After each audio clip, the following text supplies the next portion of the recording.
Hey guys, welcome back to the channel. Once again, Newcastle United, we went and done it. We have broken the glass ceiling and this football club doesn't know when to give up. More huge announcements regarding the main team and the women's team. One of the biggest announcements you'll ever hear from the women's team today. But yeah, Amanda Staveley, she doesn't know when to stop. She strives to make this football club better. It's not because she has to, it's because she wants to. That is the difference. It has always been the difference since she's came in. The previous owner, he did things because he needed to do those things. The club now doesn't have to do some of these things, but they're going out of their way to do it anyway because they know they can change lives and they know it will make the club better. But yeah, what a day it is for Newcastle fans. There's some absolutely mental announcements I'm about to say in this video, but anyway guys, welcome back to the channel. If you are new, make sure to get down there, hit that subscribe button. Thank you so much for 27,000 subscribers. Just under 1 week from now, we head off to Austria for two of Newcastle's pre-season matches, and then after that we're heading off to Portugal for Newcastle's final away pre-season fixture. So plenty going on the challenge, make sure to stick around. And as well as that, you can also get down there and smash the like button. And finally, question of the day, after watching through this video, what are your guys' opinions on the announcements? Are you happy with them? But anyway though, without further ado, let's get into it. First announcement is for the pre-season fixtures at St James's Park. So it has been announced now by journalists out there that Newcastle United have officially opened their Level 7 section now to sell tickets for those games, meaning that everywhere else down below is sold out. This will be one of the first times, if not the first time in my lifetime, where the pre-season fixtures at St James's Park sell out. That is huge for this football club. It just shows the fans are still wanting to see Newcastle as much as possible. They can't get enough of Newcastle now. And obviously as well, they've actually doubled the ticket prices to try and generate more revenue. And I mean, what can you say? You can't blame the club for doing that because people are still buying tickets and the club is making more money to pump back into the club, which is only going to benefit us. So yeah, I agree with the ticket increase. It's not overly expensive. £35 for two matches for an adult. I think it's decent value, especially for Bilbao and Atlanta as well. So yeah, Level 7 is officially open. And to put this into context as well, when Joe Linton scored his first ever goal at St James's Park against St Etienne in the pre-season fixture, that had an attendance of 16,000. 16,000 people, damn, that is rough. The Newcastle United women's match had more people in than that pre-season game. So yeah, the attendances used to be really poor for Newcastle pre-season games in the past. The hype is real, the buzz is real. Newcastle fans want to go back. They want to see more of this club. The ambition is there, and for once, people can wake up in the morning and know they are supporting a good football team, a football team that strives to be better.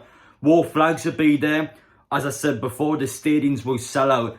Everyone will be there for that match. Everyone is going to be hyped. Everyone is going to be ready. And the club will make a fortune, which will only benefit us more because the club will, as I said before, put the money back in. That is another thing that the previous owner didn't do. He pocketed that money. He filled those pockets up and he zipped those pockets. He didn't touch that money and he didn't put it back into the football club. And that turned people away. The only reason the tickets used to be £5 kids, £10 adults is because he needed people in those stadiums. He didn't give a tosh about those fans. He cared about the money. That was it. He is the Mr. Krabs of Newcastle United. He didn't care about anything else but the money. But now we have people who do care, and we'll explain why shortly, how this is better for everyone involved. But yeah, that's just the first announcement. Newcastle United, for the first time in my lifetime, most likely I haven't fully checked that one, will sell out both of their pre-season matches at St James's Park. Well done. Newcastle United's training ground for decades has been below par in the Premier League. We're currently adding a lot of changes to it now, so in the short term the training ground will be up to standards in the Premier League. But as we all know, time is short for that training ground. There's no land to sort of develop it on, so it has to move elsewhere eventually so the club can do whatever it wants with the land it has. It hasn't got enough land currently in Benton. But anyway though, it's been announced actually of Newcastle United's possible new location from journalists out there again.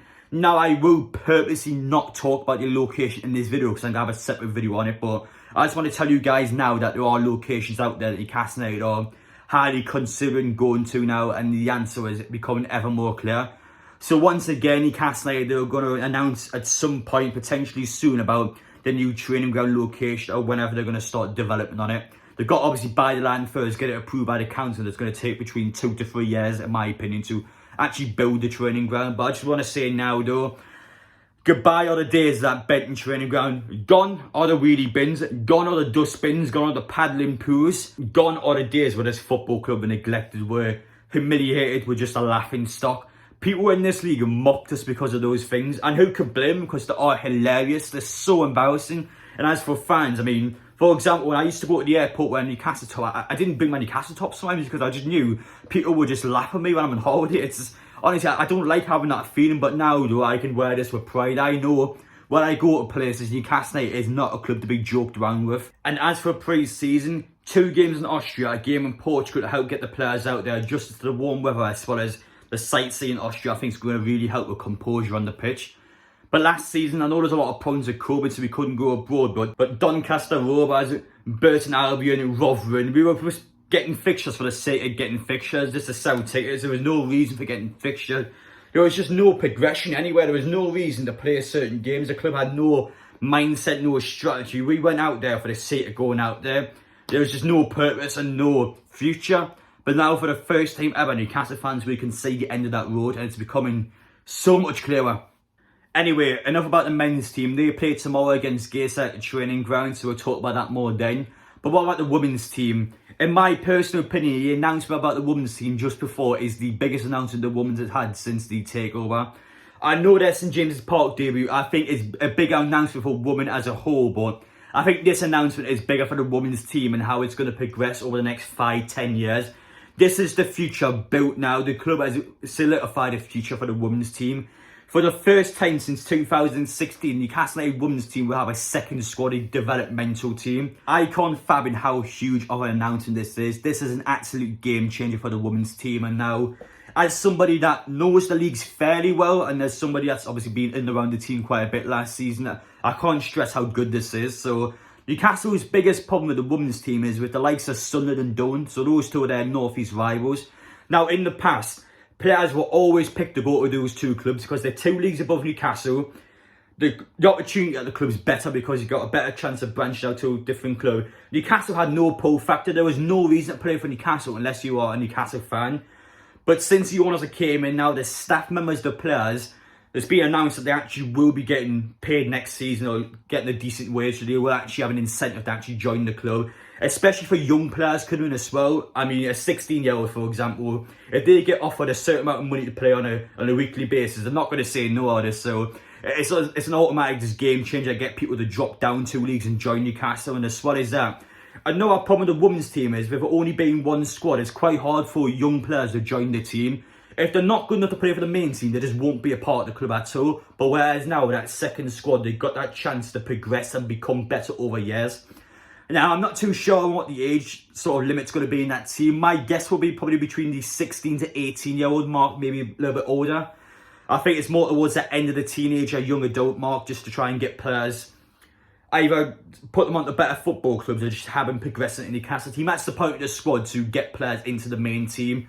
And I can't stress how important that is. It sounds like something that should have been put in place already, and it should have been, but obviously, if you know enough about the women's team, you will hear just the horror stories of the previous ownership. The girls had to buy their own kits, had to buy their own footballs for training. It was disgusting. I mean, the club just neglected them. They weren't even a thing to the club. The previous owner never once in his entire tenure at the club go and visit the women's team or watch them play.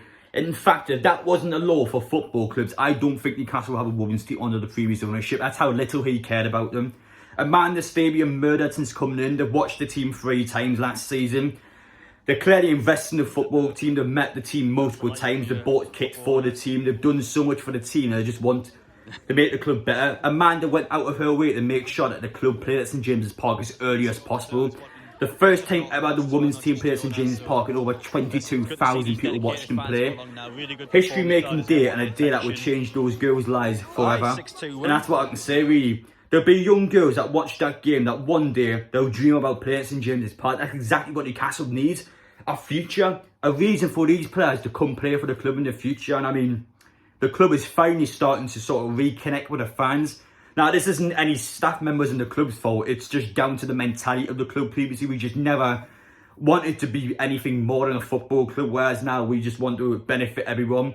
As I said before, they didn't have to do this, but they wanted to do this. The structure of the club is so clear now. I am fully convinced Newcastle women's team will win the league this year. I am so confident, I've got no doubt about it. But anyway, in terms of vlogs for them, obviously I had to speak to the club about that. I don't know what I'm allowed to do with the squads, but yeah, obviously that's huge for both the teams. I can't wait to see them play next season. As somebody that, of course, watches all the teams on a weekly basis, I can't stress how exciting it is. I can't wait to see the team play next season. But anyway, guys, thank you all for watching. Let me know your thoughts down below. Are you guys happy with all these changes? But anyway, take care. Don't mind me. I'm going to enjoy the rest of this day. But thank you all for watching, and I'll see you all in the next one.